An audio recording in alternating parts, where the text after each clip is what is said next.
everyone, good morning. Welcome back to my channel and welcome to a new vlog. অনেক দিন বাদে আমরা full family মিলে একটা ছোট্ট ট্রিপে যাচ্ছি। কোথায় যাচ্ছি সেটা থাম্বনেল দেখে বুঝেই গেছে অলরেডি। তাও আমি আরেকবার বলে দিচ্ছি, আমরা সবাই মিলে যাচ্ছি মায়াপুরে। তো সকাল সকাল রেডি হয়ে সবাই বেরিয়ে পড়েছি খাওয়া দাওয়া করে। ওই সামনের গাড়িটা দুটো গাড়ি করে যেতে হচ্ছে, কারণ আমাদের তো খুব ছোট ফ্যামিলি, তার জন্য দুটো গাড়ি লাগছে। সামনের গাড়িটায় যাচ্ছে বড় বড় যারা আছে, মানে মা কাকিমা পিসিরা, আর আমরা এই কজন মিলে আমাদের গাড়িতে যাচ্ছি বাচ্চারা। হ্যাঁ, আমরাও বাচ্চা। আর এই 4টে ক্যাটকে আমরা পেছনে ডেলিভার করে দিয়েছি, আর আমরা সবাই মিলে গান করছি, খুব মজা করতে করতে যাচ্ছি। তো কথা বলতে বলতে আমরা অলরেডি মায়াপুরের রাস্তায় ঢুকেও পড়েছি। তো চলো যেতে যেতে আরো কথা হবে। কৃষ্ণ বলে আমার রাধা বদন তুলে যাও, আর রাধা বলে কেন মিছে আমার জ্বালাও, মরি নিজের জ্বালায়, মরি নিজের জ্বালায়। তো মায়াপুরে নেমেই আমরা ফার্স্টে মন্দিরে না ঢুকে এখানে গঙ্গার জল নেওয়ার জন্য সবাই এসছে। ওই দেখো হাতে ঢপ নিয়ে এসছে, এরা বাড়ি থেকে একদম প্রস্তুতি নিয়ে ঢুকেছে। তো একদম মেন যে গঙ্গাটা, মানে আমি এইখানটায় ফার্স্ট টাইম আসলাম, একটা পার্ক টাইপের করেছে এখানটা, নাকি এখান থেকে গঙ্গা জল নেওয়া যায়। গঙ্গার সামনেই আর কি পার্কটা করা হয়েছে, এইটাকে বেস করে গঙ্গার জল নেওয়ার জন্য, স্নান টান করার জন্য। কিন্তু আমি এখানে ফার্স্ট টাইম আসলাম। আমি আরও দুবার এসছি আগে মায়াপুরে, একবার পরীক্ষা দিতে BCS-এর, এবার এক্সাম পড়েছিল আমার নবদ্বীপে। তো মায়াপুর দিয়ে গেছিলাম, তখন ওই ঘাট পার হয়ে গেছিলাম। আর তার আগেও আরেকবার এসেছিলাম, তখন এমনি ঘুরতে মায়াপুরে, তখন ওই ঘাটের ওখান থেকেই মা জল নিয়েছিল। বাট এটা ফার্স্ট টাইম দেখলাম। আস্তে মা, দাঁড়াও আস্তে, আমরা যাই, ধীরে ধীরে চলো। এখন মা জল নিতে যাচ্ছে, আর এখানে দেখো রাশিয়ান, এটা রাশিয়ানই তো। একটা রাশিয়ানকে দেখলাম কি সব বকছিল ফক করে। আর মা এখানে গঙ্গার জল ছিটিয়ে আমাদের সবাইকে শুদ্ধ করে দিয়েছে। আমরা আজকে পাপ স্খলন করতে এসেছি মায়াপুরে, অনেক পাপ করেছি এই কদিন। তো আজকের পর থেকে আর কোনো পাপ করা যাবে না, আর পাপ করলেও আবার মায়াপুরে এসে কৃষ্ণ নাম করে পাপ স্খলন করতে হবে। আর এখানকার পরিবেশটা এত সুন্দর, মানে স্পেশালি এই জায়গাটা এত ভালো লাগছে, কি সুন্দর দেখো।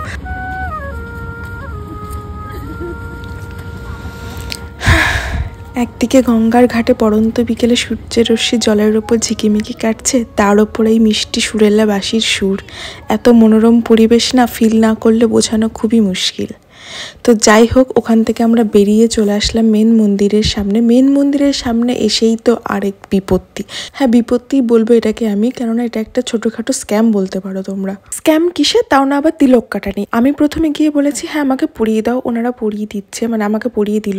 তারপর না মানে এমনভাবে কেওয়াস সৃষ্টি হয়ে গেল, কেননা আমরা গেছি মোটামুটি 14-15 জন, আর সবাই তো তিলক কাটতে চাইছে না, কিন্তু এরা জোর জবস্তি করে কপালে দিয়ে দিচ্ছেই যখন, ভালো করে দাও না, ভালো করে না, ওরা উল্টো পাল্টা করে কোনো মতো কাজ চালানোর মতো দিয়ে দিচ্ছে। মা তো রেগেও গেছিলো। তো যাই হোক, এই দেখো আমরা তিলক পড়েছি। তো হরে কৃষ্ণ।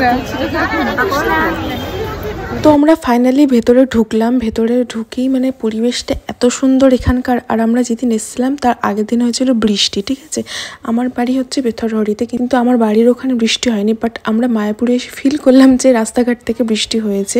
তো এত সুন্দর লাগছিল দেখতে পরিবেশটা, আর এত ভালো ছিল বলে বোঝানো নেই। মানে ঢুকেই শান্তি লাগছিল। গেট থেকে ঢুকেই এখানে একটা ফোয়ারা আছে বড়। তারপরে আমরা যাচ্ছিলাম একটা ভবনে, কিন্তু তার পাশেই দেখলাম যে এখানে একটা গাছ, সবাই বলছে এটা নাকি মাকাল, কিন্তু আমি তো জানি মাকাল ফল লাল হয়। তোমরা কেউ এই ফলটার নাম জানলে আমাকে কমেন্টে জানিও তো। মাকাল ফল তো লাল হয় দেখতে। আর নাগকেশরের বলে না, নাগকেশর ফুল, এই গাছটাতেই নাগকেশর।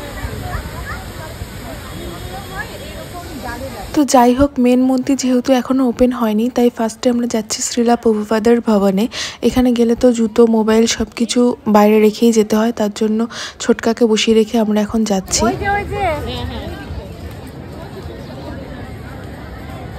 তো ওখান থেকে আমরা এখন বেরিয়ে পড়েছি। মোটামুটি 30 মিনিট ওখানেই চলে গেছে, যেহেতু আমরা ওপরটাতেও উঠেছিলাম। তো এখন আমরা যাচ্ছি যে পুরনো মন্দিরে, যেখানে সন্ধ্যা আরতি হয়।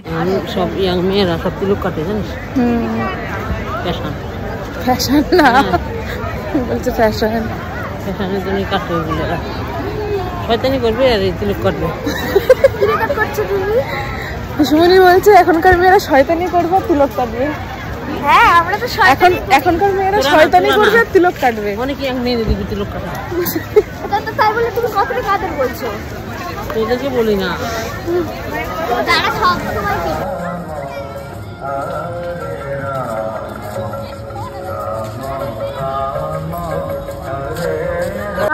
জন্য এখন মায়াপুর ফুলরুম থিয়েটার খোলা আছে। এখানে সাধারণ পর্দার পরিবর্তে 360 ডিগ্রি পর্দায় টিভি, 3D আধ্যাত্মিক শো দেখানো হয়। বসার সুব্যবস্থা আছে এবং এসি আছে। আপনারা আরামে বসে তো এটা হচ্ছে মায়াপুরের থিয়েটার। আমি আগেরবার যখন এসে তখনও ঢুকিনি, এইবারও ঢুকলাম না। তো তারপরে আমরা যেতে যেতে দেখলাম এখানে গরুর গাড়ি। এই দিকটা করে যে দিক থেকে আসলো গরুর গাড়িটা, এই দিকটা হচ্ছে গোশালাটা আছে। এখানে আমি গেছিলাম আগেরবার যখন এসেছিলাম, ওখানে অনেক মানে গরু আছে, গোশালা যেহেতু।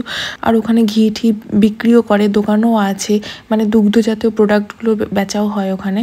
তো গেছিলাম, অনেকটা দূর অবশ্য, তার জন্যই হয়তো গরুর গাড়ি করে কিছু কিছু মানুষ যাচ্ছে, কিন্তু আমরা হেঁটেই গেছিলাম। তারপর আবার আমরা কাউন্টারে চলে এসেছি, এখানে জুতো মোবাইল সব রাখার জন্য। কিন্তু আমার না মোবাইলটা রাখতে সত্যিই ভয় লাগছিল, হয়তো কিছু হয় না, বাট সবাই ভয় পাচ্ছিলাম আমরা মোবাইল রাখতে, যেহেতু আবার ফ্রি, মানে ফ্রিয়ের জিনিস আবার ইন্ডিয়াতে, সেটা তো মানে বিশ্বাসযোগ্য নয় ব্যাপারটা আর কি। যেহেতু সন্ধ্যা আরতি দেখতে ঢুকবো আমরা, ওখানে তো মোবাইল অ্যালাউড না। তো যাই হোক, মোবাইল টোবাইল আর রাখিনি, শুধু জুতোটা রেখেছিলাম। বাট তাও এইবারও ছোটকা বাইরে থেকে গেছিলো মোবাইল টোবাইল পাহারা দেওয়ার জন্য। তো আমরা ঢুকে আবার বেরিয়েও পড়েছি, যেহেতু মোবাইল অ্যালাউড না, তো ভেতরে কিছু দেখাতেও পারলাম না। এই যে এখান থেকে দেখো, এই জায়গাটায় হয় সন্ধ্যা আরতি, এই পাশ থেকে দেখা যাচ্ছে। এইখানে হচ্ছে রাধা কৃষ্ণের মূর্তিটা রয়েছে, এখানেই হয় সন্ধ্যা আরতি। সবাই হয়তো গেছো, বাট যারা যারা যাওনি তাদের জন্য আমি বলে দিলাম। মোবাইল টোবাইল অ্যালাউড না বলে ওখানে আমরা আরতিটা দেখাতে পারলাম না। আর এত মজা করেছি, মজা বলতে এত নাচ করেছি আরতির সাথে, মানে ঘেমে গেছি রীতিমতো। এখন আমরা আজকে একটু বেলা করেই বেরিয়েছিলাম। আমরা মেনলি আজকে সন্ধ্যা আরতিটা দেখতে এসেছিলাম। আমরা কোনোবার সন্ধ্যা আরতিটা ফুললি দেখতে পারি না, তাই আজকে ওইভাবেই বেরিয়েছি যে সন্ধ্যা আরতি দেখে তারপরে যাব আর কি। তো ওখান থেকে বেরিয়ে আমরা কোথায় খাবো, খিদে পেয়ে গেছিলো, সেই খাবারের জায়গা খুঁজছিলাম। তখনই একটা লোকের সাথে দেখা হলো। তো দিদি যার সাথে কথা বলতে বলতে আসছিল, তো উনি আমাদের বললো যে এখানে নাকি ফ্রিতে ভাত ডাল সবজি খাওয়ানো হয়, তো তোমরা এই প্রসাদটা নিতে পারো। তো তারপরে আমরা চলে আসলাম, আর আমরা আসলাম তার 2-3 মিনিটের মধ্যেই গেট খুলে দিল। সন্ধ্যা 7টা থেকে এই প্রসাদটা দেওয়া হয়, তো সেটার জন্যই এখন আমরা যাচ্ছি। এখানেও জুতো খুলে তারপরে প্রবেশ করতে হয় অ্যাজ ইউজুয়াল, মানে প্রসাদ খাবো যেহেতু, তো জুতো তো খুলতেই হবে। তো আমি ভুলে গেছিলাম, তো এখন তাড়াতাড়ি করে খুলছি, কেননা গেট খুলে দিয়েছে। এত দৌড়াদৌড়ি হচ্ছিল, মানে সব হুড়মুড়িয়ে ঢুকছিল, আর আমরা এতজন না পুরো ছন্ন ছাড়া হয়ে যাচ্ছিলাম পুরো। তো ভয়ও লাগছিল যে কে কোথায় থাকবে, আবার পরে খুঁজে পাবো না কি। আর বাচ্চারাও আছে, যে ওদের কাছে তো মোবাইলও নেই, তো ওর জন্য একটু তাড়াহুড়ো করেই তাড়াতাড়ি যাচ্ছিলাম আমরা। তো এই দেখো, এখানে ফুড ফর লাইফ লেখা ছিল, তো ওখানেই যাচ্ছি আমরা। এখানে টেবিল চেয়ারের ব্যবস্থা আছে। আমি আগেরবার যখন এসেছিলাম তখন কিন্তু মাটিতে বসেই খাওয়ানো হয়েছিল, মানে কুপন কেটে তখন খেয়েছিলাম। কিন্তু এইবার দেখছি যে এটা অন্যরকম, এটা হচ্ছে সন্ধ্যে 7টা থেকেই দেয়। এটা পুরো টেবিল চেয়ার, এখানে থালা গ্লাস রাখাই আছে, ওরা এসে পরিবেশনও করে দিয়ে যাবে। তো দেখতে থাকো তোমরা।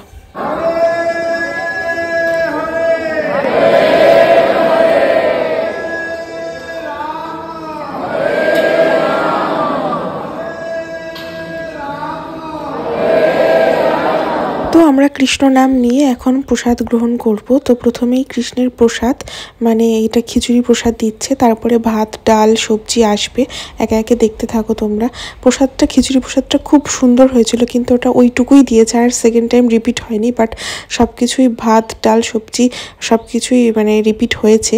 তো এবার দিল ডাল। এই জিনিসটা আমার পছন্দ হয়নি, এরকম মানে কে ডাল দেয় এইভাবে পুরো ভাতের মধ্যে, এক সাইডে দিতে পারে। তো যাই হোক, সব কিছুই খেতে খুব সুন্দর ছিল। খাওয়ার পর থালা গ্লাস নিজেদের ধুয়ে তারপরে রেখে দিতে হচ্ছে। তো খাওয়া দাওয়া শেষ করে আমরা ওখান থেকে বেরিয়ে এখানে দিদিরা এসছে কিছু কেনাকাটা করার জন্য। দিদির বাড়িতে গোপাল আছে, তো গোপালের জন্য বেড, তারপরে আরও পোশাক টোশাক কিনবে গোপালের জন্য। আর আমি এখানে একটু ঘুরে ঘুরে দেখছিলাম। রাত অবধি আমি কোনোবারই থাকিনি মায়াপুরে, এই ফার্স্ট টাইম থাকলাম। আর ফ্যামিলির সাথে এসে খুব খুব খুব মজা হয়েছে। অনেক দিন পর ফ্যামিলির সাথে এরকম কোয়ালিটি টাইম স্পেন্ড করলাম। তো ঘুরতে ঘুরতে দেখো এই দোকানটা খুব চোখে পড়লো, মানে খুব আই ক্যাচিং দোকানটা, এত সুন্দর লাগছে দেখতে, দিনের বেলা চোখে পড়েনি। লাইটিংয়ের জন্য খুব খেলেছে দোকানটা। আর এখানেও একটা কেকস টেক্স পাওয়া যায় একটা দোকান আছে, এই দোকানটাও খুব সুন্দর লাগছিল দেখতে। তার সাইডেই একটা টি স্টল টাইপের আছে, ছোটোখাটো কফি শপও বলতে পারো। ভেতরটা খুব সুন্দর। এত খেয়ে ফেলেছি ওখানে যে আর কিচ্ছু খাওয়ার একটু ইচ্ছাই করছিল না, নয়তো ট্রাই করতাম ওখানে। আর এখানে বিভিন্ন রকম ব্যাগের ঠ্যাগের দোকান পাওয়া যায়। এই সেম ব্যাগ আবার পুরী দীঘাতেও পাওয়া যায়, তো সেম জিনিসই। আর এদের এখন কেনাকাটা হয়ে গেছে, তাই দল বেঁধে আসছে। আমি কিনেছি কাকুর জন্য, যাদের মা বসে শেষকার কাকুটা দাঁড়া পাওলি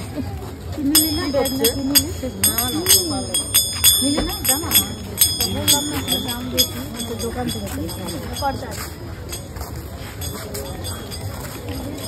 তো আমাদের ঘোরা টোরা শেষ, এখন আমরা বেরিয়ে পড়েছি। এখানে বেরিয়ে আমাদের আবার খিদে পেয়েছে, তাই আমরা পাপড়ি চাট, ভেলপুরি এসব খাচ্ছিলাম। খাওয়া দাওয়া শেষ করেই আমরা আবার গাড়িতে উঠে পড়লাম, এখন বাড়ির দিকে রওনা দেব। আজকের দিনটা অনেক অনেক অনেক এনজয় করেছি। আবার কোনো একদিন এরকম ফ্যামিলি নিয়ে আরেকটা ব্লগে দেখা হবে তোমাদের সাথে। তো চলো এখন বাই, দেখা হবে নেক্সট ব্লগে। ভিডিওটা ভালো লাগলে লাইক, শেয়ার আর সাবস্ক্রাইব একদম ভুলবে না। কেন ঘুম ঘুম ঘুম আসে না জানি না।